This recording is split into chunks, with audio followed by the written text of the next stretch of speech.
ಪ್ರಶ್ನೆಗಳನ್ನು ತೆಗೆದುಕೊಂಡು ಬಂದಿದ್ದೇನೆ. ಅದು ಇತ್ತು 2020 ಮಾರ್ಚ್ ಏಪ್ರಿಲ್ನಲ್ಲಿ ನಡೆದಿರತಕ್ಕಂಥ ಪ್ರಥಮ ಭಾಷೆಯ ಕನ್ನಡ ವಿಷಯಕ್ಕೆ ಸಂಬಂಧಪಟ್ಟಂತೆ ಒಂದು ಪ್ರಶ್ನೆ ಪತ್ರಿಕೆ ಮತ್ತು ಉತ್ತರಗಳನ್ನು ತಂದಿದ್ದೀನಿ. ದಯಮಾಡಿ ತಾವುಗಳು ಹೊಸಬರಾಗಿದ್ದರೆ ನನ್ನ ಚಾನಲನ್ನು ಸಬ್ಸ್ಕ್ರೈಬ್ ಮಾಡಿ, ಜೊತೆಗೆ ಬೆಲ್ ಐಕಾನನ್ನು ಒತ್ತೋದ್ರಿಂದ ಮುಂಬರ್ತಕ್ಕಂಥ ವಿಡಿಯೋಗಳ ನೋಟಿಫಿಕೇಶನ್ ತಮಗೆ ಸಿಗುತ್ತೆ. ನನ್ನ ಯೂಟ್ಯೂಬ್ ಚಾನಲ್ ಮೂಲಕ ಹಿಂದಿ ಮತ್ತು ಸಮಾಜ ವಿಜ್ಞಾನ ವಿಷಯಕ್ಕೆ ಸಂಬಂಧಪಟ್ಟಂತೆ ಎಲ್ಲ ಪಾಠಗಳ ವಿಡಿಯೋ, ಪ್ರಶ್ನೋತ್ತರ, ನೋಟ್ಸ್, ಪಾಸಿಂಗ್ ಪ್ಯಾಕೇಜ್, NTSC, NMMSಗೆ ಸಂಬಂಧಪಟ್ಟಂತೆ ವಿಡಿಯೋಗಳಿದ್ದಾವೆ. ತಾವುಗಳು ನೋಡ್ಬೋದು. ತಾವು ನೋಡಿ ನಿಮ್ಮ ಗೆಳೆಯರಿಗೂ ಸಹಿತ ಶೇರ್ ಮಾಡಿ. ಪ್ರಥಮ ಭಾಷೆ ಕನ್ನಡ ಪರೀಕ್ಷೆಯ ಪ್ರಶ್ನೆ ಪತ್ರಿಕೆ ಮತ್ತು ಮಾದರಿ ಉತ್ತರಗಳಿದ್ದಾವೆ. ಮುಖ್ಯ ಪ್ರಶ್ನೆ 1ರಲ್ಲಿ ಬಹು ಆಯ್ಕೆ ಪ್ರಶ್ನೆಗಳಿದ್ದಾವೆ. ಒಟ್ಟು 6 ಪ್ರಶ್ನೆಗಳಿರ್ತವೆ. ಒಂದೊಂದಕ್ಕೆ ತಲಾ 1 ಅಂಕಗಳು. ಪ್ರಶ್ನೆ ಮತ್ತು ಸರಿಯಾಗಿರ್ತಕ್ಕಂಥ ಉತ್ತರಗಳನ್ನು ತಾವು ನೋಡಿಕೊಡ್ರಿ. ಒಂದ್ಸರಿ ವಿಡಿಯೋವನ್ನು ಅಲ್ಲಲ್ಲಿ ಪಾಸ್ ಮಾಡಿ ಇತರನ್ನ ಬರೆದುಕೊಂಡ್ರೆ ಅಥವಾ ಇತರದೇ ಒಂದು ಸ್ಕ್ರೀನ್ಶಾಟ್ ತೆಗೆದುಕೊಂಡ್ರೂ ಸಹಿತ ತಮಗೆ ಬಹಳಷ್ಟು ಅನುಕೂಲ ಆಗುತ್ತೆ. ಪ್ರಶ್ನೆ 2ರಲ್ಲಿ ಸಂಬಂಧಿ ಪದ ಇದೆ. ಮೊದಲೆರಡು ಪದಗಳ ಸಂಬಂಧವನ್ನು ಗ್ರಹಿಸಿಕೊಂಡು ಮೂರನೇ ಪದದ ಸಂಬಂಧವನ್ನು ಬರೆಯೋದು. 4 ಪ್ರಶ್ನೆಗಳಿದ್ದಾವೆ, 4 ಉತ್ತರಗಳು, 4 ಅಂಕಗಳು ಸಹಿತ ಇದ್ದಾವೆ. ಮುಖ್ಯ ಪ್ರಶ್ನೆ 3ಕ್ಕೆ ಹೋಗೋಣ. ಒಟ್ಟು 7 ಪ್ರಶ್ನೆಗಳಿರ್ತವೆ. ತಲಾ ಒಂದೊಂದಕ್ಕೆ 1 ಅಂಕ ಇದೆ. ಒಂದು ವಾಕ್ಯದಲ್ಲಿ ಉತ್ತರಗಳನ್ನ ಬರೀತಕ್ಕಂಥ ಪ್ರಶ್ನೆಗಳು. ಇನ್ನು ಮುಖ್ಯ ಪ್ರಶ್ನೆ 4ಕ್ಕೆ ಹೋಗೋದಾದ್ರೆ ಇಲ್ಲಿ ಒಟ್ಟು 10 ಪ್ರಶ್ನೆಗಳನ್ನು ಕೊಟ್ಟಿದ್ದಾರೆ. ಆ 10 ಪ್ರಶ್ನೆಗಳು 2-3 ವಾಕ್ಯಗಳಲ್ಲಿ ಉತ್ತರಗಳನ್ನ ಬರೀತಕ್ಕಂಥ ಪ್ರಶ್ನೆಗಳಾಗಿದ್ದಾವೆ. ಪ್ರತಿಯೊಂದಕ್ಕೆ 2 ಅಂಕಗಳನ್ನು ನಿಗದಿಯನ್ನ ಮಾಡಿದ್ದಾರೆ.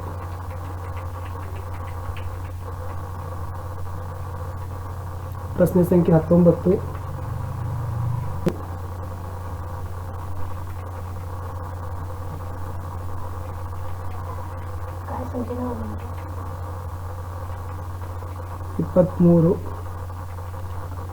ಪ್ರಶ್ನೆ 24, ಪ್ರಶ್ನೆ 25 ಇದೆ. ವಿಡಿಯೋನ ಸ್ವಲ್ಪ ಪೋಸ್ ಮಾಡಿ ಇದನ್ನು ಮಾಡ್ಕೊಳ್ಳಿಕ್ಕೆ ಪ್ರಯತ್ನವನ್ನು ಮಾಡಿ. ಪ್ರಶ್ನೆ 26, 27.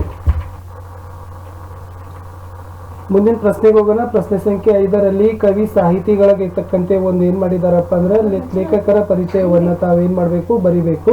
ಪೂರ್ಣ ವಾಕ್ಯದಲ್ಲಿ ಕಾಲ, ಕೃತಿ, ಬಿರುದು, ಪ್ರಶಸ್ತಿಗಳನ್ನ ಇಬ್ಬರದಿದೆ. ಒಂದೊಂದಕ್ಕೆ 3 ಅಂಕಗಳು ಕೊಡ್ತಾರೆ.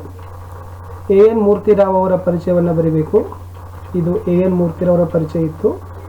ಇನ್ನು 2ನೇ ಸಾಹಿತಿ ಇದ್ರು ಕುವೆಂಪು. ಇದು ಕುವೆಂಪು ಅವರ ಸಂಬಂಧಪಟ್ಟಂತೆ ಇರತಕ್ಕಂಥ ಒಂದು ಪರಿಚಯ ಇದೆ. ಸ್ವಲ್ಪ ಉತ್ತರದ ಮುಖ್ಯ ಬಿಂದುಗಳನ್ನು ತಾವುಗಳನ್ನು ನೋಡ್ಕೊಂಡಿದ್ದೆ ಆದರೆ ಬಹಳಷ್ಟು ಉತ್ತಮ ರೀತಿಯಾಗಿರ್ತಕ್ಕಂಥ ಅಂಕವನ್ನು ಗಳಿಸಬಹುದು. ಮುಖ್ಯ ಪ್ರಶ್ನೆ 6ಕ್ಕೆ ಹೋಗೋಣ. ಕೊಟ್ಟಿರ್ತಕ್ಕಂಥ ಪದ್ಯದ ಸಾಲುಗಳಿಗೆ ಪ್ರಸ್ತಾರಗಳನ್ನು ಹಾಕಿ ಘನ ವಿಭಾಗವನ್ನು ಮಾಡಿ ಛಂದಸ್ಸಿನ ಹೆಸರನ್ನು ಹೇಳಬೇಕು. 3 ಅಂಕ ಇದೆ. ಉತ್ಪಲ ಮಾಲಾ ವೃತ್ತಕ್ಕೆ ಇರತಕ್ಕಂಥ ಒಂದು ಉದಾಹರಣೆ ಇದಾಗಿತ್ತು. ಮುಂದಿನ ಪ್ರಶ್ನೆ ಅಲಂಕಾರದ ಹೆಸರನ್ನು ಬರೆದು ಲಕ್ಷಣಗಳನ್ನು ಬರೆದು ಸಮನ್ವಯವನ್ನು ಮಾಡಬೇಕು. ಅದಕ್ಕೂ ಕೂಡ 3 ಅಂಕ ಇದೆ. ಇಲ್ಲಿದೆ ರಾಮ ಲಕ್ಷ್ಮಣರು ಅಶ್ವಿನಿ ದೇವತೆಗಳಂತೆ ಶೋಭಿಸುತ್ತಿದ್ದರು ಅಂತಕ್ಕಂಥದ್ದು. ಇನ್ನು ಆ ಗಾದೆ ಮಾತುಗಳನ್ನು ತಾವೇನು ಮಾಡಬೇಕಪ್ಪ ಅಂದರೆ ವಿಸ್ತರಿಸಿ ಬರಿಬೇಕು. ಬೆಳೆಯುವ ಸಿರಿ ಮೊಳಕೆಯಲ್ಲಿ ಅಥವಾ ಇನ್ನೊಂದಿತ್ತು ಮಿಂಚಿ ಹೋದ ಕಾಲಕ್ಕೆ ಚಿಂತಿಸಿ ಫಲವಿಲ್ಲ ಅಂತದ್ದು. ಮುಖ್ಯ ಪ್ರಶ್ನೆ 9ರಲ್ಲಿ ಸಂದರ್ಭ ಸಹಿತ ಸ್ವಾರಸ್ಯವನ್ನು ಬರಿಬೇಕು. ಒಟ್ಟು 6 ಪ್ರಶ್ನೆಗಳಿರ್ತವೆ. ಒಂದೊಂದಕ್ಕೆ 3 ಅಂಕಗಳಿದ್ದಾವೆ. ಇದು 33ನೇ ಪ್ರಶ್ನೆ ಇತ್ತು. ಆಯ್ಕೆ, ಸಂದರ್ಭ ಮತ್ತು ಸ್ವಾರಸ್ಯವನ್ನು ಬರಿಬೇಕು. ಪ್ರಶ್ನೆ 34 ಬಂತು. ಪ್ರಶ್ನೆ 35,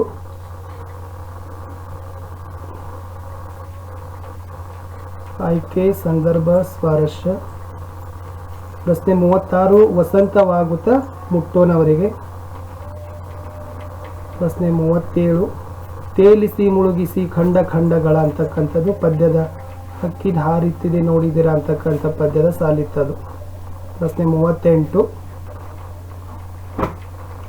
ಪ್ರಶ್ನೆ 39ರಲ್ಲಿ 2 ಪದ್ಯಗಳನ್ನು ಕೊಟ್ಟಿದ್ದಾರೆ. 2 ಪದ್ಯದಲ್ಲಿ ಯಾವುದಾದ್ರೂ ಒಂದು ಪದ್ಯವನ್ನು ತಪ್ಪಿಲ್ಲದೆ ತಾವೇನು ಮಾಡಬೇಕಂತಂದ್ರೆ ಒಂದೊಂದು ಸಾಲುಗಳನ್ನಾದರೂ ಬರಿಬೇಕು. ಪದ್ಯ ಕೊಡಲಿ ಕೊರೆಯಿಂದ ಹಿಡಿದು ಹೇಳಲಿ ನಾನೆಷ್ಟ ಅಥವಾ ಸಿಕ್ಕದು ತಗೊಂಡು ಹಿಡಿದು ಹಾಡಿದೆ ನನ್ನ ಜನಕಾವರಿಗೆ. ಇದಿತ್ತು ಆ ಉತ್ತರಗಳು. 2 ಪದ್ಯದ ಒಂದು ಸಾಲುಗಳ ಒಂದು ಉತ್ತರ ಇತ್ತು. ಮುಖ್ಯ ಪ್ರಶ್ನೆ 11ಕ್ಕೆ ಹೋಗೋಣ. ಇಲ್ಲಿ ಪದ್ಯದ ಸಾಲುಗಳನ್ನು ಕೊಟ್ಟಿದ್ದಾರೆ, ಅವುಗಳನ್ನು ತಾವು ಓದ್ಕೋಬೇಕು, ಓದಿ ಅರ್ಥೈಸ್ಕೊಳ್ಬೇಕು. ಆಮೇಲೆ ಮೌಲ್ಯವನ್ನು ಆಧರಿಸಿ ಸಾರಾಂಶವನ್ನು ಬರೀಬೇಕು. ನೀವು ಬರೀತಕ್ಕಂಥ ವಿಷಯಾಂಶಕ್ಕೆ 3 ಅಂಕಗಳನ್ನು ಕೊಟ್ಟರೆ, ಅಲ್ಲಿರ್ತಕ್ಕಂಥ ಮೌಲ್ಯಗಳನ್ನು ಗುರುತಿಸಿದರೆ, ಅಲ್ಲಿರ್ತಕ್ಕಂಥ ಪದಬಂಧ ಮತ್ತು ಭಾಷೆ ಶೈಲಿಗೆ 1 ಅಂಕ, ಒಟ್ಟು 4 ಅಂಕಗಳನ್ನು ಕೊಡ್ತಾರೆ. ಇದು ಇತ್ತು ಪದ್ಯದ ಸಾಲುಗಳು. ಇದಿತ್ತು ಅದರ ಒಂದು ಮೌಲ್ಯಾಧರಿಸಿರ್ತಕ್ಕಂಥ ಸಾರಾಂಶ. ಇದೇ ತರನಾಗಿ ತಾವುಗಳು ಕೂಡ ಅಭ್ಯಾಸವನ್ನು ಮಾಡಬೇಕು. ಮಂಡಳಿಯವರ ಉತ್ತರಗಳನ್ನು ತಾವುಗಳು ಗಮನಿಸಬೇಕು, ಅಂಕಗಳ ವಿಭಾಗ ಹೇಗಿರ್ತದೆ ಅಂತಕ್ಕಂಥದ್ದು. ಇನ್ನು ಮುಖ್ಯ ಪ್ರಶ್ನೆ 12ಕ್ಕೆ ಹೋಗೋಣ. 8-10 ವಾಕ್ಯಗಳಲ್ಲಿ ಉತ್ತರಗಳನ್ನು ಬರೀಬೇಕು. 2 ಪ್ರಶ್ನೆ ಇದ್ದಾವೆ, 1ಕ್ಕೆ 4 ಅಂಕ. ಇದು 41ನೇ ಪ್ರಶ್ನೆಯಲ್ಲಿ 2 ಆಯ್ಕೆಗಳಿದ್ದಾವೆ.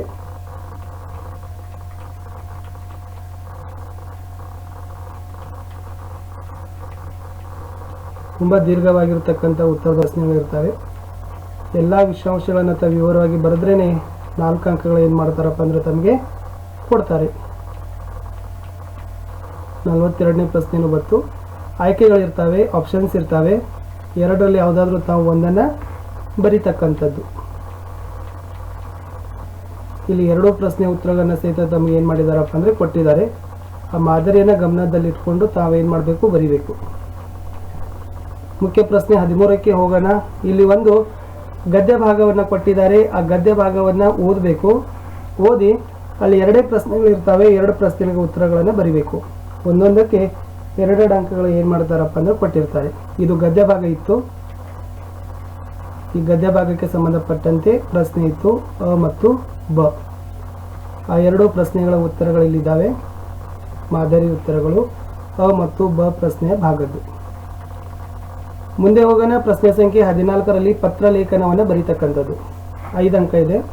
ವಿಷಯಾಂಶಗಳನ್ನು ಕೊಟ್ಟಿದ್ದಾರೆ. ಈ ವಿಷಯಾಂಶಗಳ ಆಧಾರದ ಮೇಲೆ ತಾವುಗಳು ಏನು ಮಾಡಬೇಕಪ್ಪ ಅಂದರೆ ವ್ಯಾವಹಾರಿಕ ಅಥವಾ ಮನವಿ ಪತ್ರ 2 ಇದ್ದಾವೆ. ಸೊ ಅದನ್ನು ತಾವು ಬರೀತಕ್ಕಂಥದ್ದು. ಇಲ್ಲಿ ವ್ಯಾವಹಾರಿಕ ಅಥವಾ ಮನವಿ ಪತ್ರಕ್ಕೆ ಇರ್ತಕ್ಕಂಥ ಅಂಕಗಳ ವಿಂಗಡಣೆ ಹೀಗಿದೆ, ಮಾರ್ಕ್ಸ್ ಡಿಸ್ಟ್ರಿಬ್ಯೂಷನ್. ಆಮೇಲೆ ಗೆಳೆಯನಿಗೆ ಅಥವಾ ಗೆಳತಿಗೆ ಬರೀತಕ್ಕಂಥ ಪತ್ರಕ್ಕೆ ಇರ್ತಕ್ಕಂಥ ಅಂಕಗಳ ವಿಂಗಡಣೆ ಈ ತರನಾಗಿ ಇದೆ. ಕಡೆಯದಾಗಿ ಬಂದೀವಿ ಮುಖ್ಯ ಪ್ರಶ್ನೆ 15ಕ್ಕೆ. ಸೊ ಇಲ್ಲಿ ಪ್ರಬಂಧ ಬರವಣಿಗೆ ಇತ್ತು. ಇಲ್ಲಿ 2 ವಿಷಯಗಳಿದ್ದಾವೆ. 2 ವಿಷಯಗಳಲ್ಲಿ ಯಾವುದಾದರೂ ಒಂದು ವಿಷಯದ ಮೇಲೆ ತಾವೇನು ಮಾಡಬೇಕಪ್ಪ ಅಂದರೆ ಒಂದು 15-20 ವಾಕ್ಯಗಳಿಗೆ ಮೀರದಂತೆ ಒಂದು ಪ್ರಬಂಧವನ್ನು ಬರೀಬೇಕು. ಈ ಪ್ರಬಂಧದಲ್ಲಿ ತಾವು ಬರೀತಕ್ಕಂಥ ಪ್ರಸ್ತಾವನೆ, ಪೀಠಿಕೆ, ವಿಷಯದ ಪ್ರವೇಶಕ್ಕೆ 1 ಅಂಕಗಳನ್ನು ಕೊಡ್ತಾರೆ. ಆ ಪ್ರಬಂಧದ ಒಡಲು ಬಹಳಷ್ಟು ಸಮರ್ಥವಾಗಿ ವಿವರಣೆ ಇದ್ದರೆ ಅದಕ್ಕೆ 2 ಅಂಕ ಇರುತ್ತೆ. ಉಪಸಂಹಾರಕ್ಕೆ 1 ಅಂಕ ಇರುತ್ತೆ. ಬಳಸಿರ್ತಕ್ಕಂಥ ಭಾಷೆಯ ಶೈಲಿ ಮತ್ತು ಪದಬಂಧಕ್ಕೆ 1 ಅಂಕ ಕೊಡ್ತಾರೆ. ಒಟ್ಟು 5 ಅಂಕಗಳು. ಸೊ ಇಲ್ಲಿಯವರೆಗೆ ನಾವು ಏಪ್ರಿಲ್ 2020ರಲ್ಲಿ ಜರುಗಿರ್ತಕ್ಕಂಥ ಪ್ರಥಮ ಭಾಷೆಯ ಕನ್ನಡ ವಿಷಯದ ಒಂದು ಪ್ರಶ್ನೆ ಪತ್ರಿಕೆ ಮತ್ತು ಮಾದರಿ ಉತ್ತರಗಳನ್ನು ನಾವು ಅವಲೋಕನವನ್ನು ಮಾಡಿದೆವು. ಬಹಳಷ್ಟು ಹಿಂದಿನ ವರ್ಷದ ಪ್ರಶ್ನೆ ಪತ್ರಿಕೆಗಳ ಈ ತರನಾಗಿರ್ತಕ್ಕಂಥ ವಿಡಿಯೋಗಳಿದ್ದಾವೆ. ಪ್ಲೇಲಿಸ್ಟ್ ಇದೆ. ಆ ಪ್ಲೇಲಿಸ್ಟ್ನ ಲಿಂಕನ್ನು ಮೇಲೆ ನಾನು ಸಜೆಸ್ಟ್ ಮಾಡ್ತಾ ಇದ್ದೀನಿ ಐ ಬಟನಲ್ಲಿ. ಅಲ್ಲಿ ಹೋಗಿ ಏಪ್ರಿಲ್ 2020ಯಲ್ಲಿ ನಡೆದಿರ್ತಕ್ಕಂಥ ಎಲ್ಲ ಪರೀಕ್ಷೆಯ ಒಂದು ಪ್ರಶ್ನೆ ಪತ್ರಿಕೆ ಮತ್ತು ಉತ್ತರಗಳನ್ನು ನೋಡಬಹುದು.